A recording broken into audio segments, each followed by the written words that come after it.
Good morning, everyone. Good morning. It is so good to have you with us this morning. We are here this morning, excited as always to have an awesome guest with us this morning. Arise and Soar is just about talking about everyday conversations in the body of Christ and beyond the body of Christ that a lot of times we do not address.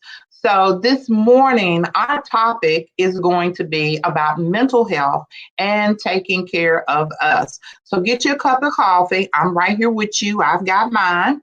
And we're going to enjoy some coffee and some questions. And we're going to hopefully be a blessing to you. And if you have some questions, if times allow, please do ask your questions. So this morning, I have a very special guest with me, and I'm so excited that she had the time to be with us because she is starting her new practice. And I'm just excited from where she has come from and all the things God is using her in right now, but mainly to help the body of Christ and beyond. So we have, to me, she's Elder Patrice Horton, but this is Patrice Horton. She is a licensed clinical mental health counselor, licensed clinical mental health counselor. From time to time, titles change that suit the community and everything. So this is who she is. So, hi, Patrice. How are you this morning? Good morning, Apostle. It's really good to be here on Arise and Soar this morning. I'm happy to be able to be a part of this broadcast and to be able to share with our guests on today. Very good. So we're not going to hold and prolong anything. Like I said, for our purposes, we just jump right in and start talking. So when I was thinking about different topics and I thought about mental health and I thought about us taking care of ourselves from leaders on, and especially leaders, and that might be the very point to start at. I know because leaders sometimes they do not want anyone to know that they are having a hard time. Mental health does not mean that you are labeled with a title. It means that just like your physical health, your spiritual health, this is a part of you that needs taken care of. So I want to ask you a question. Yeah. Why do you really think that so many people are afraid of the term mental health? Yeah. Well, it's a great question, Apostle. And I think there's still a lot of stigma and a lot of shame around that topic of mental health. And I think that sometimes mental health can be portrayed inappropriate. Sometimes it can be portrayed inaccurately on TV, on social media and different things like that. But I still think there's a lot of stigma and shame. And I think especially for when we look at minority communities, the different things we've been taught throughout the years, like what goes on in this house stays in this house, right? Different things like that, so people don't want to put the business out. They're afraid of other people knowing that they're struggling and they're dealing with certain things because they just, they want to kind of put on this front, like, I got it. I'm able to handle it. I'm in control. And sometimes some of those beliefs, right, those beliefs about mental health keep us or prevent us from actually seeking out the help and the resources that we need. We're afraid of how we're going to be perceived. So if we have thoughts like, addressing mental health is a sign of weakness, right? So if we have some of those inaccurate beliefs about seeking help, then those beliefs also prevent us from moving forward to get the help we need. So I would say it's inaccurate beliefs that we've held, and those beliefs can be passed down from generation to generation. It's still stigma and shame around mental health. There's still a lot of labeling, as you mentioned before, like crazy or loco, all these type of terms that sometimes we hear when people may be dealing with mental health challenges. And also when we talk about mental health, Apostle, I want us to think of it on a spectrum, right? And so when we talk about like wellness, so there are people who are just, our mental health is something that we need to address on a daily basis. So it doesn't necessarily mean we have a diagnosis or that there's something wrong with us. It can just be a response to just life itself and just daily stressors. So I just think there's a lot of stigma, there's a lot of shame. And then sometimes our own beliefs about it hinder us from getting the help that we need, right? So I think those are some of the things that kind of put people at odds or have people just kind of doubt it. And also when we throw in the perspective of our faith, right? Oh, does that mean I don't have enough faith, right? Does that mean I'm not a strong Christian? Does that mean, am I not doing something right? Am I not praying hard enough? Am I not, engaging the spiritual disciplines enough? So I think it's some of those type of attitudes and beliefs that also hold us or prevent people from seeking the help that they really need. I think, and this can be debatable, but I think sometimes the church can be sometimes the worst as far as mental health, because we're using the word of God or either associating it with something else. But we are made up of so many parts, and being made up of those so many parts, those parts have to be addressed. So if with a leader or anyone, because a lot of times we present ourselves, as you said, as we got it all together. Mm-hmm. But when we come back in, we're shutting the door, almost debating if I'm going to make it to the next day. The spirit of oppression comes on us. And, mental health, and I'm going to say this first, mental health is not always demonic. So, I got to put that out there. I got to get that straight. So everybody don't like, oh, well, they this way, they got demons. No, we are made up of parts, and we have to take care of ourselves. That's why we're here today, getting you to that point where we're going to have spiritual parts. We're going to have this, but you have got to take care of yourself so you can be everything that you're supposed to be. So, Patrice, what about what will we look at and we say burnout is beginning to start?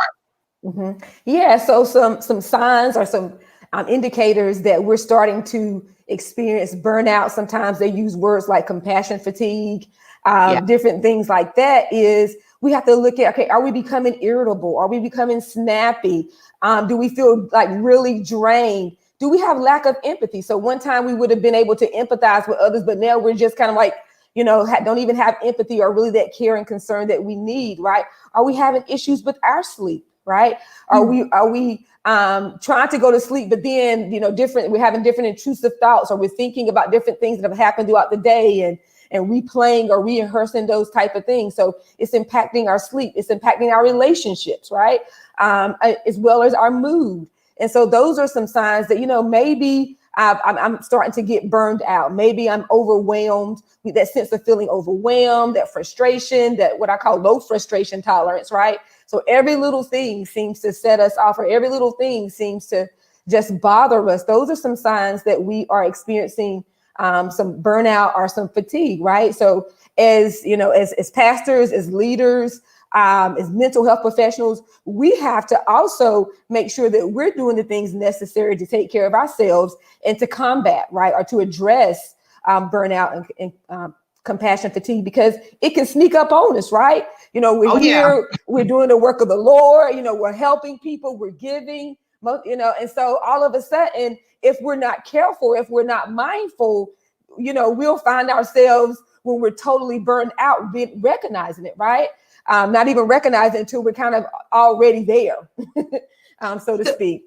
So what are some of the things that we can do?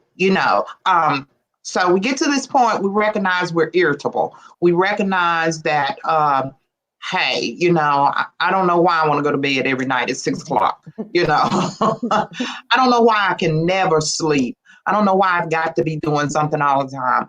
I don't know why when that person comes around, it's reminding me of stuff. So what are some of the things that we can do for our own self and not be ashamed to do it at all?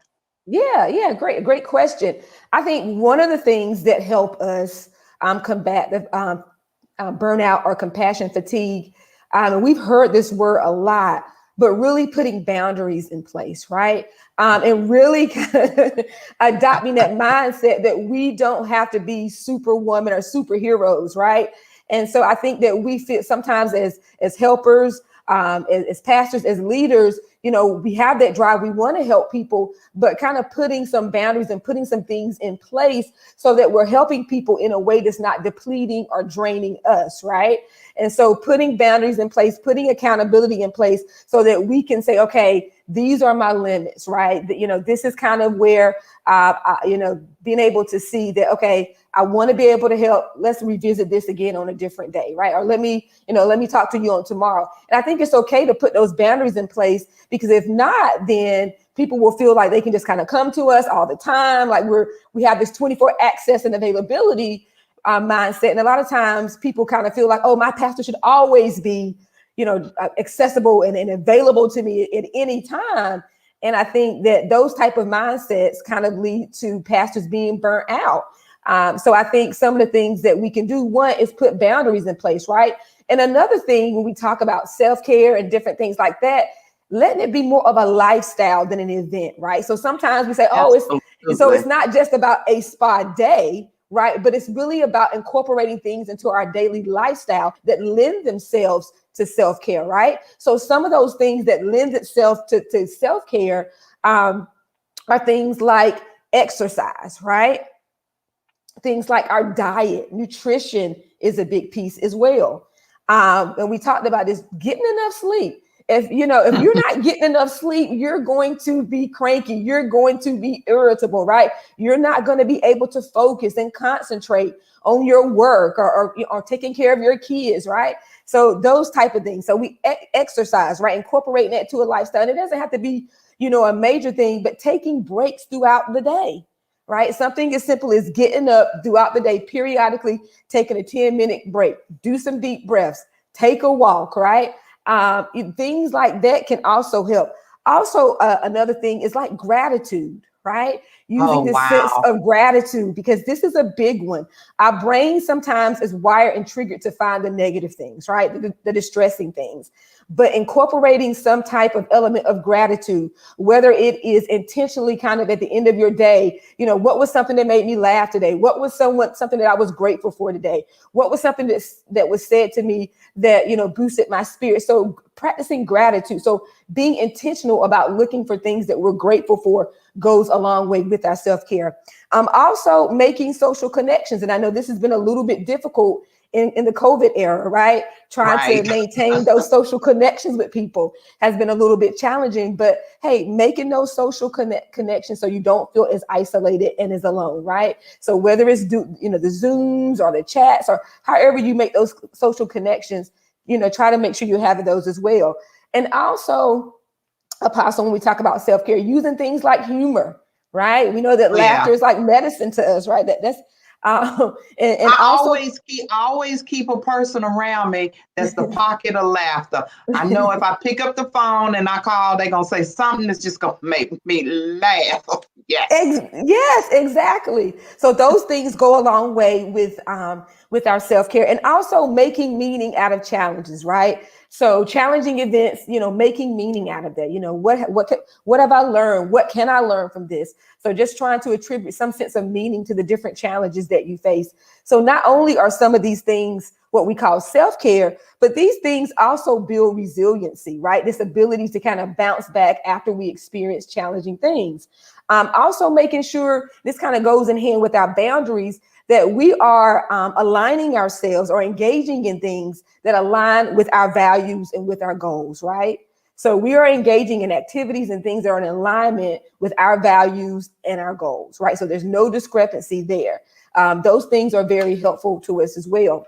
Another one, and I'm not sure if this one is as much today because a lot of people are working from home, but if you are like myself and you are out, actually going to an office and engaging with other people, not eating your lunch at your desk, right? Because sometimes when we're eating our lunch at our desk, we're trying to like eat and like respond to emails and finish up last minute details. So just kind of having a separate place where I'm going to walk away and eat lunch somewhere else. So if you're at home and you have a designated work area, walk away from that designated work area and eat lunch somewhere else. Those are certain things. I had a couple more, but did you want to say something? No, go ahead. Go ahead with your couple, and then I'm going to ask you another question on top of those. Yeah. Another thing, and this is a big one. I know this is something sometimes I struggle with because I can be really hard on myself, is giving ourselves the same grace and compassion that we would give to our friend or someone else. Oh, come on. Now that's good right there. Yeah, giving ourselves that same grace and that same compassion that we would extend to someone else. So often we can be our worst critic at times, and we can be really hard on ourselves. But just think about, in this situation, what would I say to a friend, right? How would I respond to a friend? How would I treat a friend, right? So giving ourselves that same grace and compassion that we would give to a friend or someone else if we were in that situation, that they were in that same situation. And this is another one that I like, is not shoulding ourselves, right? So we can get into this thing where, oh my God, I should have did this. I should have did that. I should be here. I should have known that. So we get into this place where we're just like shoulding ourselves, right?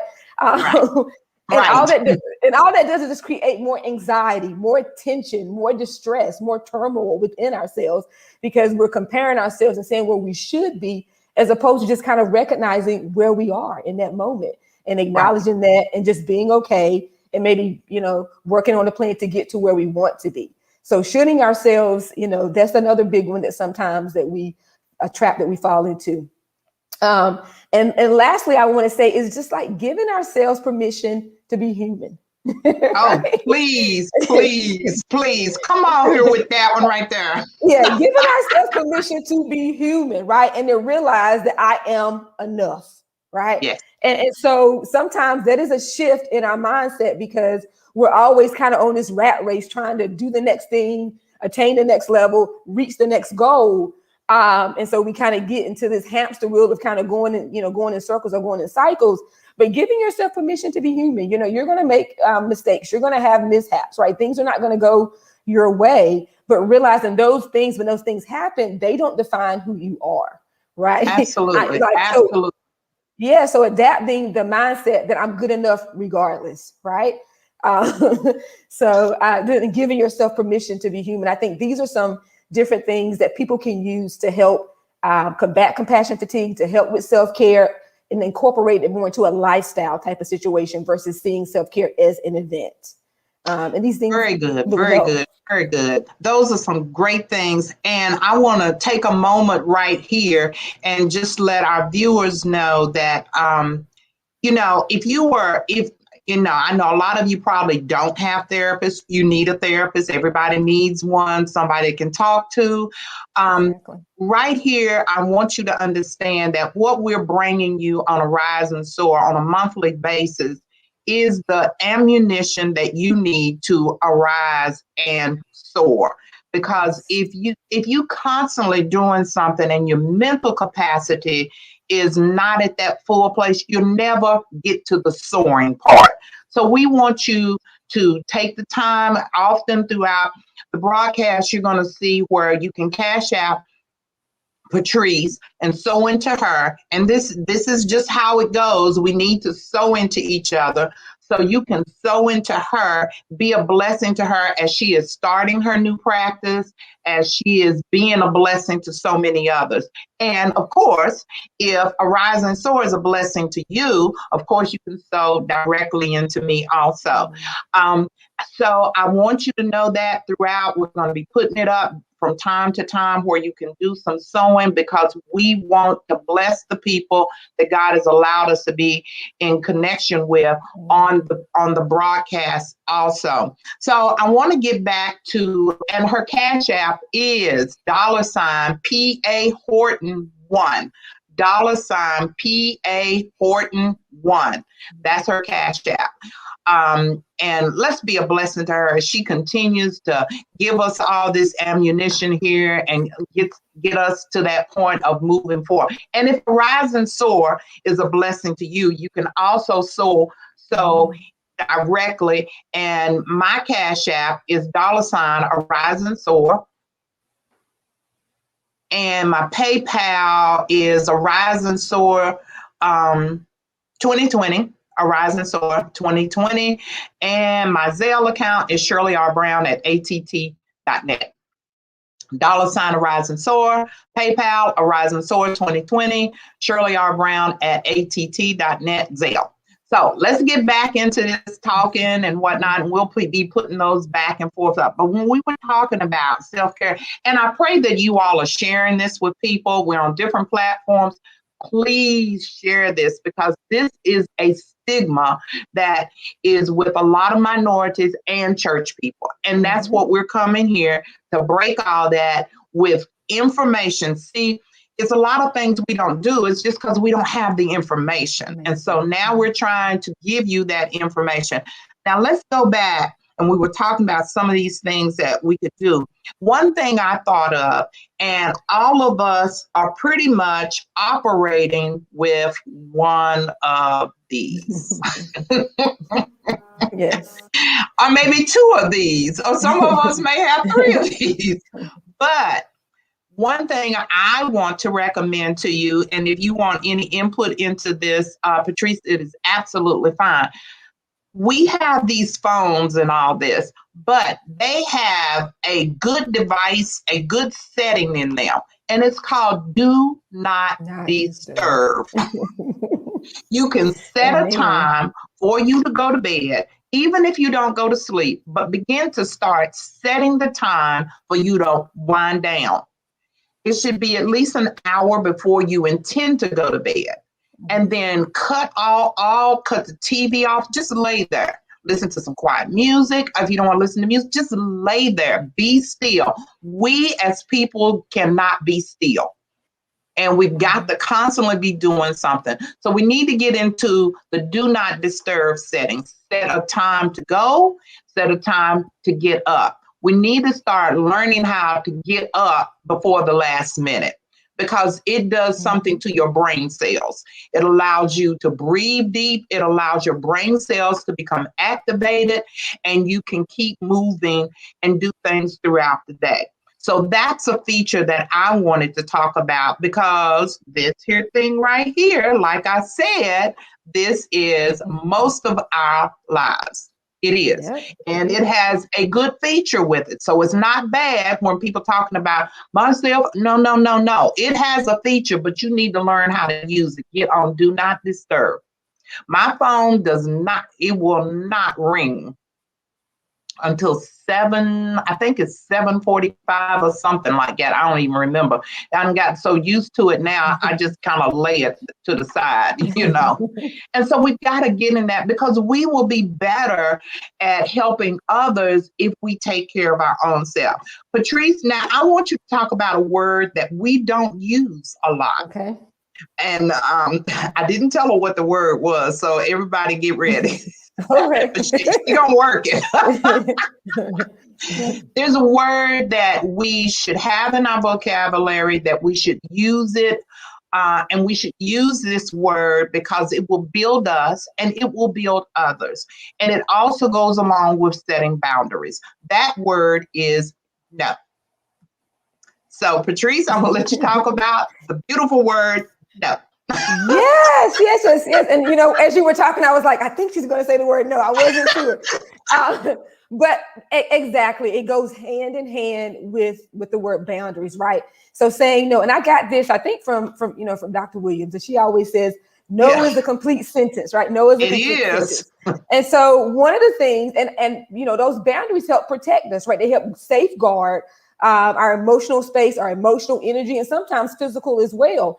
And so being able to say no, right, is very crucial and very important. And I think sometimes we have to kind of realize that you're not being mean, right? Because sometimes like, oh, you know, I don't want to hurt anybody's feelings. I don't know how many times I have been in the office with patients who are afraid to say no because I don't want to hurt anybody's feelings, or I don't want them to feel this way, right? At the root of it, you know, they're afraid of being rejected, or they're afraid of people looking at them in a certain way or labeling them. But being able to say no is really a safeguard for us, right? So, and sometimes I teach kids when I'm working with kids, different ways to say no, like, no, thank you, right? Not at this time. I appreciate you including me, but I'm unable to do this at this time. So there's multiple different ways that we can say no that doesn't have to come across as abrasive or offensive, but letting people know, hey, I appreciate you thinking about me. At this time, I'm unable to do that, right? Or no, thank you. I appreciate you looking out. Or just, you can decide what type of language you use when you say no. But I think no really helps us. You know, it's that when we talk about boundaries, I like to look at them as gates. And if anybody has read Townsend and Henry Cloud's book about boundaries, they talk about looking at boundaries not necessarily as walls, but as gates that are on hinges where you can let in things and then you can close it, right? So it allows you to, it's a system where you can open up stuff, open the gate to let things in, and close the gate to keep things out, right? So it's not a wall. We're not building up a wall to keep everything out, but it is a way to kind of safeguard what comes and what goes, right? It's protecting our emotional energies. It's protecting our emotional space, right?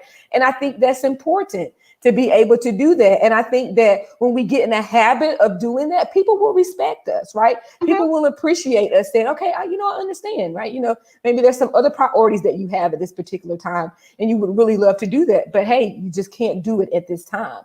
And I think that that's a big thing. And I think that sometimes we're afraid to say no, but we have to look, when we're afraid to say no, we have to go deeper and say, well, why am I afraid to say no? What about saying no bothers me, right? And so when we go deeper, we can figure out, are there some underlying issues there that prevent us from being able to say no or to set those boundaries with people, especially with, our family, people we love, people we're in close relationships with.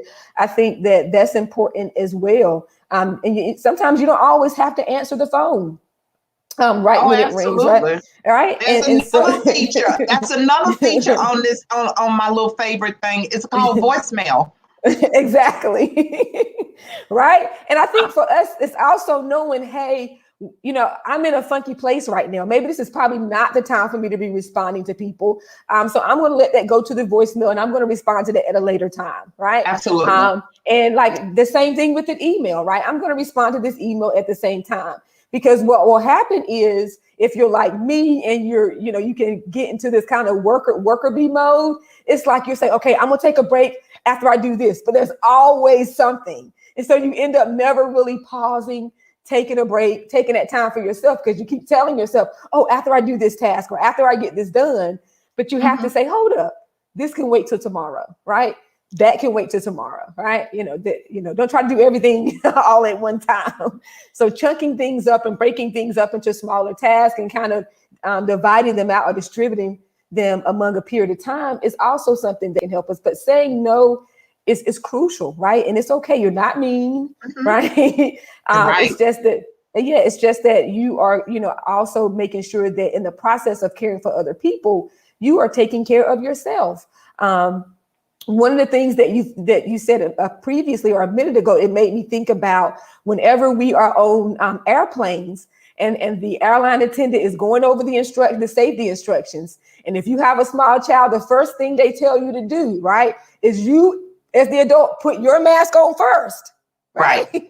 Right. Then you put the mask on the child, right? Right. So you mentioned taking care of us so we can continue to take care of other people. Right. So if we're not taking care of ourselves, then it's going to be difficult for us to take care of other people in a way that's very helpful. Right.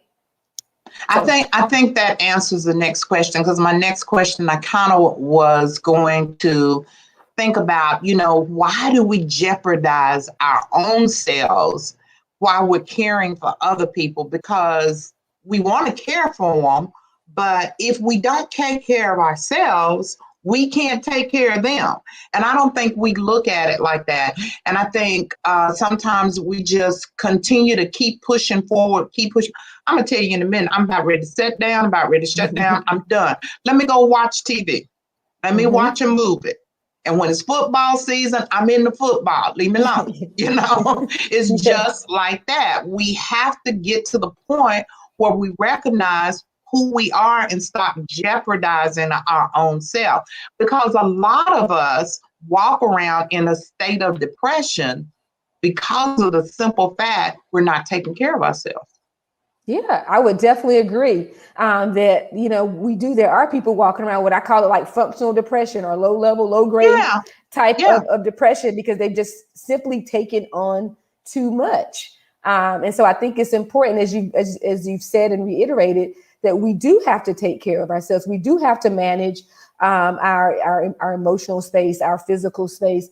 And we have to safeguard that because that's important. I've heard a phrase before, like if you don't have mental health, you don't have health, right? So our mental or our emotional well-being, it impacts multiple aspects of our lives, right?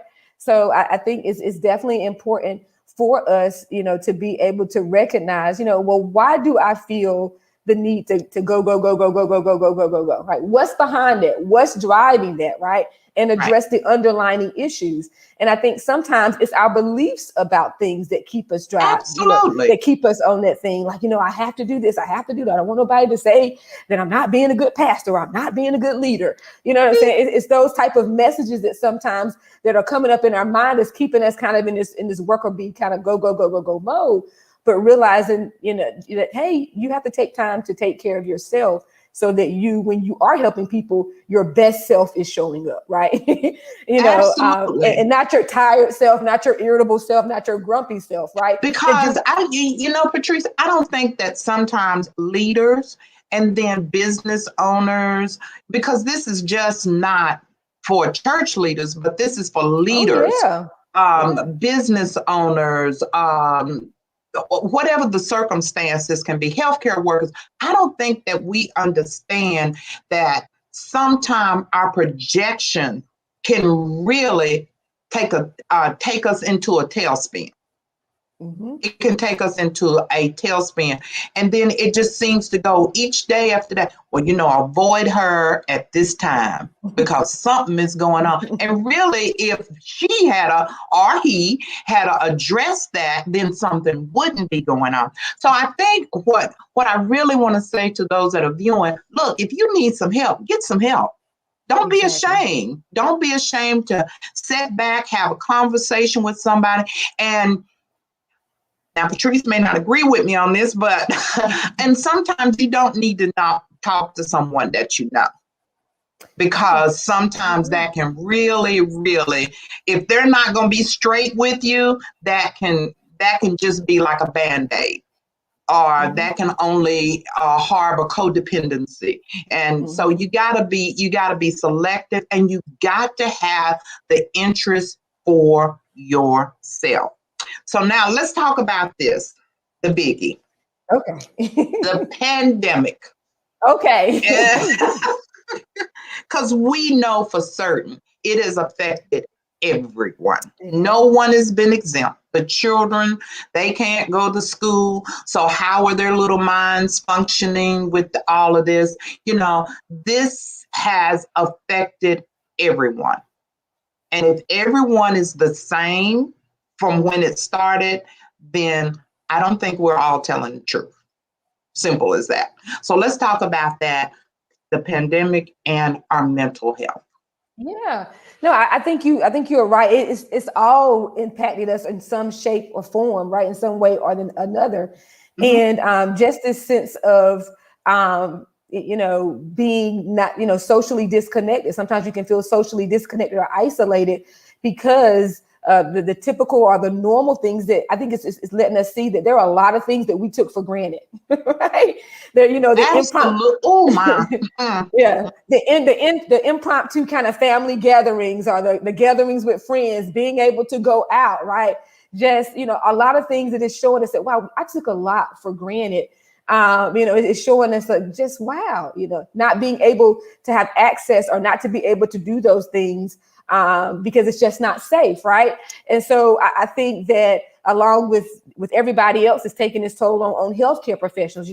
We don't know what the research is. We have some studies and we know what some of the research is saying now, but the full breadth of the research probably hasn't even come out yet in terms of the full scope of how this has impacted us socially, emotionally, mm-hmm. and mentally. And so I think another thing that I'm going to say as it relates to even self-care, having some intentionality about how I'm going to deal with this, being intentionally about trying to stay connected with individuals, mm-hmm. right, is being important. One of the things that I have appreciated is the contact or the conversations that I've had with family members. Like that's increased for me. Normally I'd be like, oh my God, what she want? You know what I'm saying? You say something like that. But now it's like, oh yes, I want to talk to somebody, right?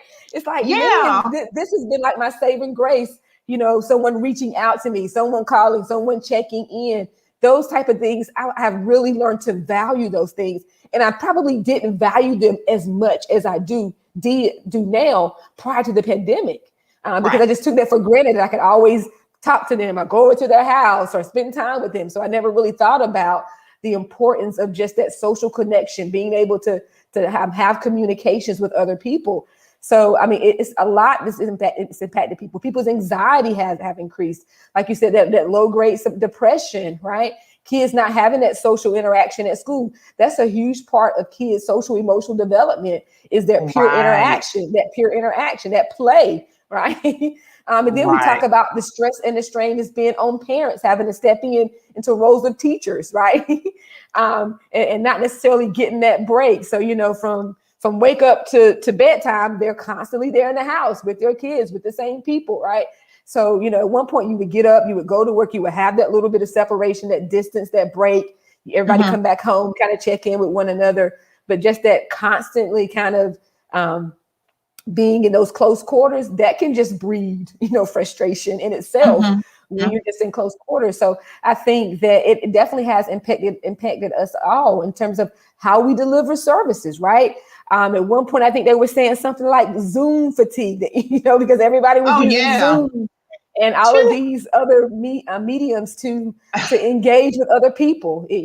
I found myself, working from home at one point and just kind of like seeing clients back to back to back. It got overwhelming for me. Absolutely. And I had to put things in place to say, okay, making sure I was taking breaks. Right. So not just kind of getting off one Zoom, opening up another, so I was taking breaks and taking care of myself throughout the day. And I think that's important because it's like you said, it's impacted us all on some level, on some degree. Even, I'm an introvert and it's impacted me. So I can only imagine how people who are more extroverted, how it's, influenced or impacted kind of how they conduct themselves and how they, how they get about in the world. But yeah, I definitely think it's impacted other people. And going back to what we mentioned earlier, that's why it's important to kind of be able to do a self-check and be able to kind of know when something's not right and what do I need to do, right? So it's really good to have what I tell kids sometimes is to have tools in your toolkit, right? Yeah. So Yeah. so Yeah. if we're building our emotional toolkit, so to speak, hey, let me pull out the toolkit and pull out this and see if I can't utilize that, right? So another phrase that I've loved, I've heard this before, like we can't prevent like the wave from crashing, but we can learn how to surf, right? Right. So Right. learning how to cope, learning how to deal is important. Trying to stay connected, as much as possible with family, with friends, I think is huge. And engaging in different things. Like I know I couldn't get out to the gym, but I on YouTube pulled up some videos and did a little workout there, right? Right. So all those type of things, like taking a walk, like in my neighborhood during a pandemic, and now I saw an increase of people walking their dogs, just out and about walking. So it was good to see. I never knew it was so many dogs in the neighborhood. I'm a dog lover, but I'm like, where all them dogs come from? They stay at home every day like that? No, it was too. I got a chance to meet people and talk. I was like, oh, I didn't know this person. Like you said, I know so many dogs or so many kids. And so doing those things as well, because we know things like exercise, things like taking walks, they release those natural feel-good chemicals like endorphins and dopamine, oxytocin, right? Yeah. So they activate those pleasure centers in our brain. And so engaging in those activities that kind of release those feel good chemicals naturally, that's going to help give us that boost, right? That we need. So finding things that relax you and finding things that kind of help you, is crucial in this particular time. And you have to find the things that work for you. Like I tell clients all the time, hey, we're going to talk about different coping. We're going to talk about different resources. All of them may not work for you. You find the ones that work for you and you do those, right? And a key thing that we have to understand that our body is made up chemically of different things. And if we do not have these proper chemicals that are there on a natural basis, if they're not released properly, then it throws us into another state. And so often why people are walking in depression is not a demon. Come on, let me help you. Let me help you. It's because that activity part of the brain, that part, that dopamine or whatever needs to be released at that time isn't being released. And it's why it's so important that we take care of ourselves. It's so important that we take care of ourselves. Can some things be off? And yes, it can be off and puts us in another spiraling case. And then there's medications and all like that. But sometimes, and the majority of the time, it's just you taking care of yourself. Getting up, walking away from something.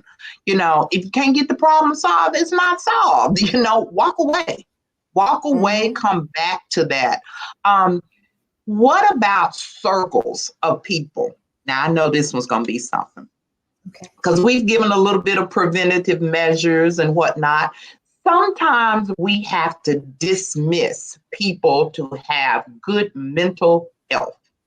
I'm not saying you cut them off, but you've got to be able to have a great circle of people around you.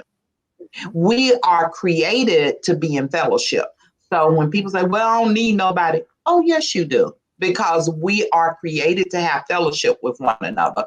So let's talk about our circles. And, I'm one of these type of people. Now, you can talk negative for a while, but you can't stay.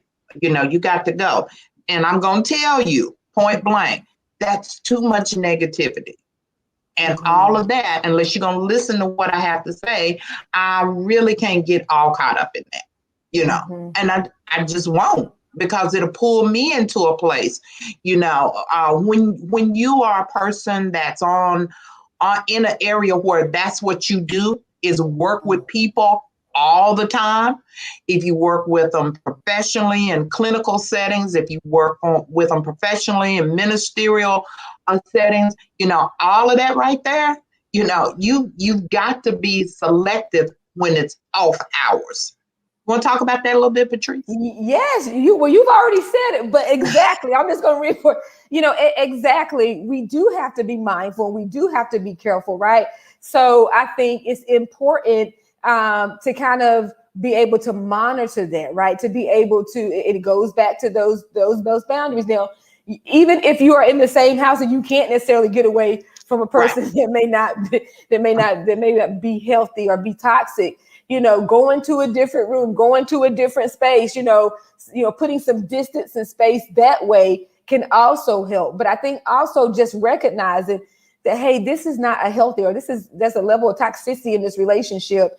And if you have a good foundation of relationship, being able to address that will be the ideal thing to do. And sit down and kind of talk with that person. But if they're not someone that was able to listen to reasoning and logic, then that might not be the best thing to do. But I will say, yes, limiting that, right? So realizing what are the things that I have control over, and if it's something that I have control over, to be able to do, utilizing that control that I have, right?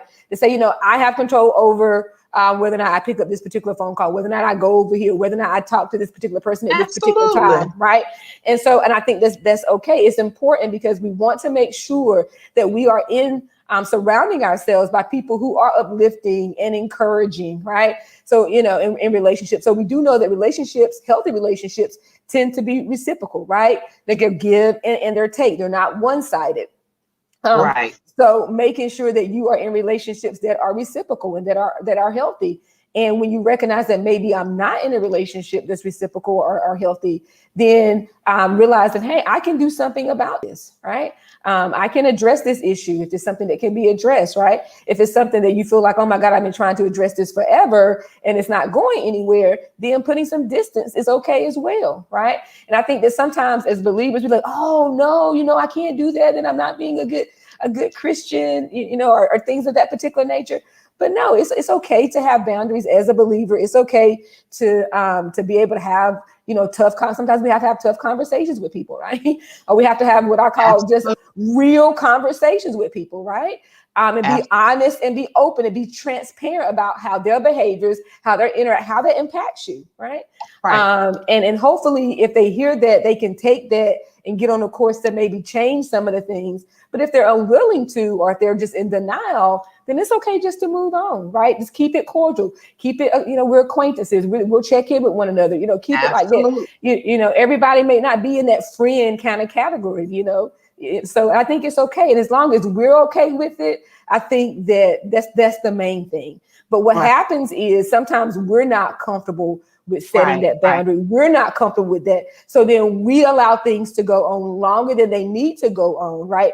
And it just emboldens or enables the behavior to continue, right? It just kind of allows that behavior to kind of continue. But we have to be able to address that. Like I said, have difficult conversations with people, have open and honest conversations with people to make sure that those things are being addressed. We don't want to get to the place where we're suppressing, where we're just kind of dealing with stuff. We're just kind of letting it happen, not saying anything, being very passive.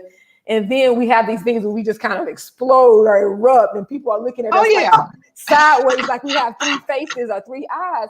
But that happens if you don't address issues about, if you don't protect your space, your circle, then what happens is you just kind of end up, and if you're more of a passive type of person, you just end up letting stuff in, taking stuff in, suppressing it. And at some point, you are going to flip your lid. At some point, you are going to have, it's going to be, it's nowhere else to go. No more stuff, right? It's going to come out. And so sometimes it comes out in our behaviors, our attitude, how we talk to people, right? So people know, like, what's going on with her? You know what I'm saying? And what happened to her? I thought she was so nice. Why she act like that? Because you made me act like that. You got on my last nerve. And if you have those people that can take you there, right? We all have those people who they just know how to press that button. They know how to find it, right?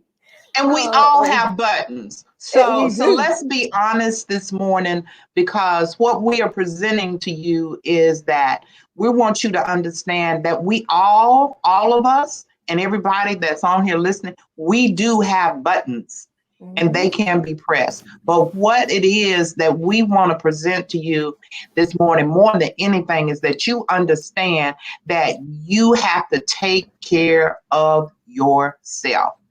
There is purpose in you. And that purpose in you sometimes cannot move forward until you take a step back and say, look, I'm doing good with this, but what's going on right here? My mental health is not in check. And that's sometimes the last place that we check.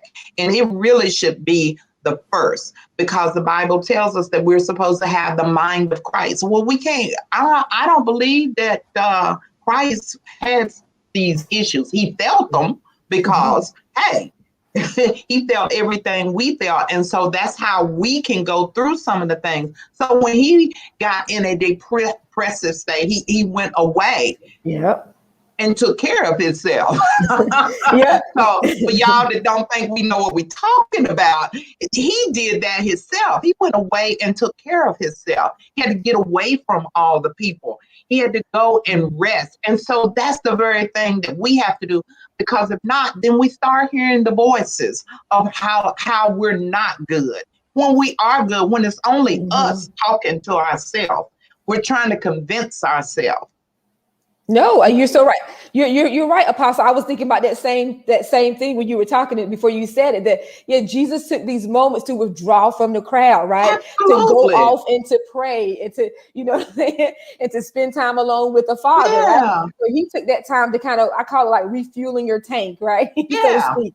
That reprocess. Exactly. He took that time away. And I think that, and that was a good pattern that he showed, that he modeled, and he showed us that, hey, there are going to be some moments where we're in the crowd, we're ministering, we're feeding, we're helping. Right?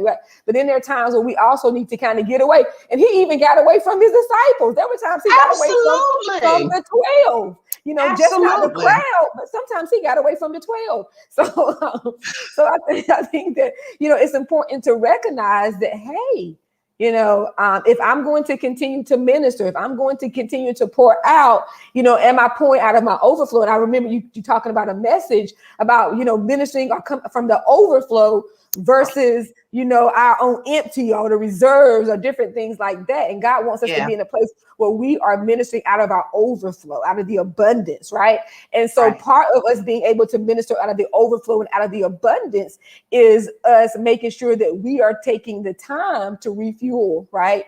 And take care of ourselves so that we won't find ourselves in situations where we are burnt out and we have compassion fatigue and we're trying to help people from that place or from that state versus from a place of I'm coming, I'm getting replenished. That's why, as you mentioned, it's okay for, to have a therapist, to have those things, because those things are also tools and resources for us to help us kind of replenish and help us also get some objectivity. Because sometimes we can be in our own heads and we can be in our own minds so much that we do not have the objectivity, right? We have to kind of let somebody outside kind of give us perspective that maybe we had not thought about, right? We had not considered. And so that's why it's important for us to have people, whether it's a professional or whether it's somebody who you value, who has some good sound wisdom, that can share that stuff, to have those people in our lives, right? To be able to help facilitate some of that. So I agree that we have to take those moments and those times to make sure that we are taking care of ourselves, so that we can be our best selves. You know what I'm saying? We can make sure that when we are interacting, when we are helping people, that they are getting the best of us and not maybe the worst or the least of us, right? And so often we think because we know a thing that we can keep doing it. And I want to speak to the preachers on that. So often, you can preach, well, it's just what I do. But on that, just what you do, I guarantee you there's something that isn't being taken care of. And so sometimes we got to come away from that place where we think that I can do this, I can do this, I can do this, I can do this. I often use the term, and I don't use it in a negative form. I'm not saying I'm built for this. Well, I'm built to do what I'm called to do, but I'm also human. Exactly. And I have to take care of me. If I don't take care of me, then I'm not built to do what I'm doing. I can't do it. It'll spill over. So much of that mental part spills over into our daily. I remember uh, not too long ago, maybe 6 to 8 weeks ago, maybe a little bit longer. But I was going and going and going and going, and I knew it was time to shut down. I knew it was time to turn off. I knew I had this going on, that going on, this going on. And my husband said something to me, and I just went off. And he was like, what in the world is wrong with you? I felt horrible because that's not me. That's not me. And so we had to sit down, we had to talk through it.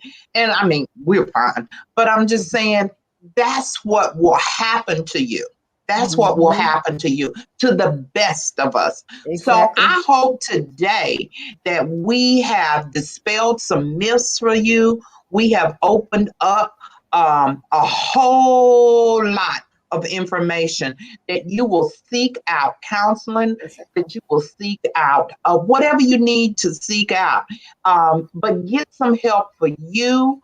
Or if you know someone, Patrice has her own practice. She's working in all of that right now. You can contact her, and she can lead you the right way. Now, for me, I tell people, I take on what I can take on, but if you're real close to me, 9 times out of 10, I refer you to someone else. It just works better. It just works better because then, just like Patrice said, I don't get frustrated. Yeah. Because I'm trying to show you the right way you should do something. I'm like, okay, let me stop because you're not hearing me. And you may be hearing me, but you may not be able to comprehend. And then sometimes we want our leaders to be the one there to speak wisdom and direction. Absolutely. But when it gets over into certain areas, sometimes they are not the ones. They also need to be able to say, look, let me refer you to someone that we can get a mental checkup. We can get a mental check, just like a physical checkup. I cannot write a prescription for you. I cannot. But I will refer you to the doctor that I know they can. I might get I might be able to diagnose your symptoms, but I need to get you in that place. So today has just been awesome to me. I am so thankful. Patrice, I thank you so much. Do you have anything else you want to leave with the people this morning? And please, you all, I don't know if some of you have insurance, some of you have what they call them, flex dollars and all like that. Yes, but just to be able to have a Saturday morning, an hour to just have this type of information, I just want you to sow into Patrice this morning. Even after we get off, if you got to do your shifting around and stuff, do that because she's a blessing to the body of Christ. She is a born again, say Holy Ghost filled elder. She can preach and all that, but she still knows what it needs to keep us all going mentally. And God gives us everything we need in the body. So, Patrice, do you have any closing remarks? I got a couple of announcements and then we're going to be done.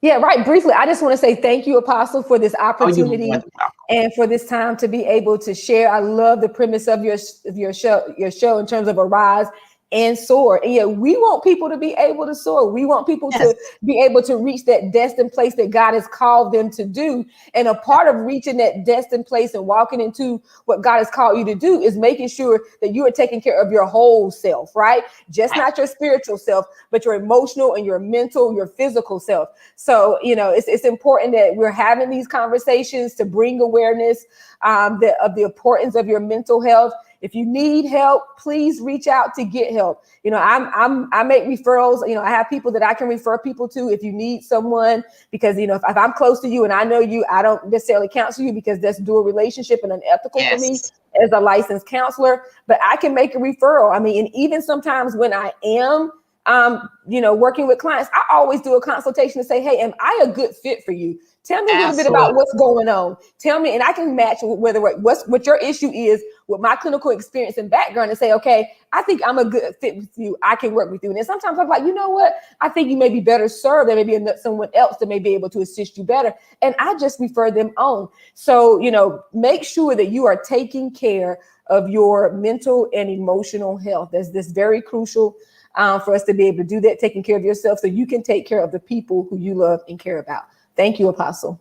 Thank you so much. So look for our announcement coming real soon about our new mentorship program. I'm going to be doing a new mentorship program from Rise and Soar, and also coaching. And so we're going to be presenting that soon. We're working on all the materials and whatnot. On next month, which is March, if I'm correct, we are going to be talking about finding balance in life with ministry, with someone that I have been mentoring over 25 years, and that's Dr. Sandra Wall-Williams. I'm excited about that. That's going to help us out. See, we need to have all these principles in place